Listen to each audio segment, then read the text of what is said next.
In the book of Ezekiel, God uses a striking parable to illustrate his relationship with Israel, comparing the nation to an abandoned baby girl who grows up and eventually becomes his bride. This symbolic story, found in Ezekiel chapter 16, verses 4 to 14, reveals deep insights into how God nurtures and cares for his people, and it also touches on the delicate subject of the age of maturity for marriage. The story begins with God describing Israel as a newborn, forsaken and left to die.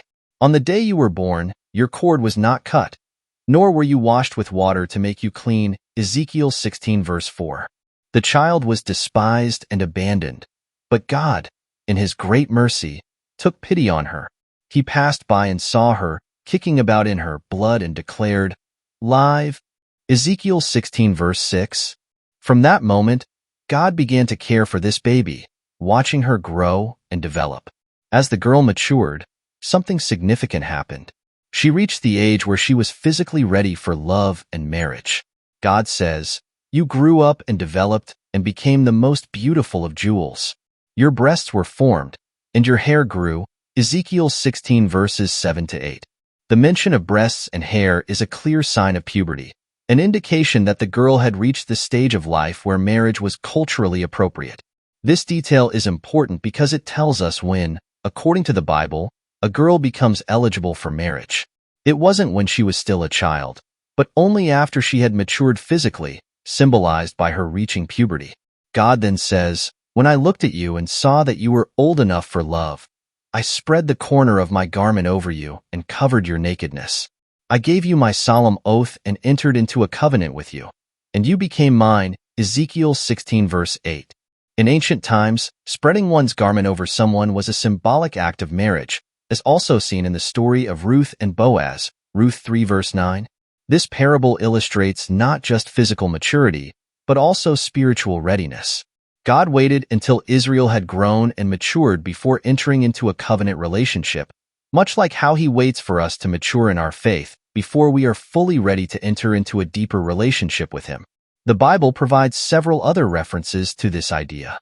Deuteronomy 22 verse 30, for instance, talks about not uncovering a father's wife's skirt, another image of marital intimacy. Similarly, Malachi 2 verses 13 to 16 speaks of marriage as a covenant that must not be broken. The theme is consistent. Marriage happens when one is ready, both physically and spiritually. Throughout history, this concept of maturity before marriage has been understood by both Jews and Christians. Early Christian writers, such as Clement of Alexandria, warned against premature marriages, saying that marrying before the proper age was equivalent to fornication. The Mishnah, a Jewish legal text, sets the age of maturity for girls at 12 years and 6 months, while other sources suggest that girls should be at least postpubescent before being considered for marriage. What we can gather from this parable and from broader biblical teaching is that marriage is a serious covenant, not to be entered into lightly. It requires maturity, both physical and emotional. God's relationship with Israel reflects this truth. Just as he waited for Israel to grow up before making her his bride, he waits for us to grow and mature in faith before drawing us into a deeper relationship with him. The imagery in Ezekiel goes beyond physical growth. It speaks to God's profound care for his people.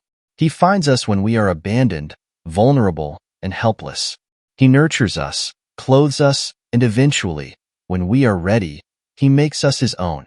This is the story of Israel's journey, but it's also the story of every believer's spiritual growth and relationship with God. In conclusion, Ezekiel 16 reminds us that God respects the natural process of growth and maturity. The age for love and marriage comes only after a girl has reached physical maturity, and this principle applies to our spiritual lives as well.